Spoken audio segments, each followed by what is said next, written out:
2020 жылдың 23 маусым 10 сағат 14 минутта хабарлама түсті. Шұғыла мөлтек ауданы 7-ші үйде қою қара түтін шығуда деп. Шақыру бойынша 2-ші мамандырылған өрт сөндіру бөлімінен бір негізгі, бір арнайы автокөлік құрамында 7 қызметкер келді. Өрттің сыртқа барлау жұмыстарын жүргізу барысында 12 подъезді 5 қабатты тұрғын үйдің 3-ші қабатында 96-ші пәтерде қою қара түтін шығып атты.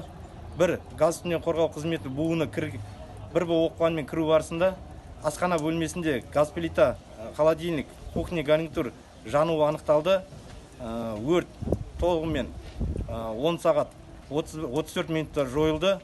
Өрттен салдарынан 5 ересек адам, 5 жасөспірім құтқарылды және 7 адам, оның ішінде 2-і эвакуацияланды. Өрттің шығу себептері анықталуда.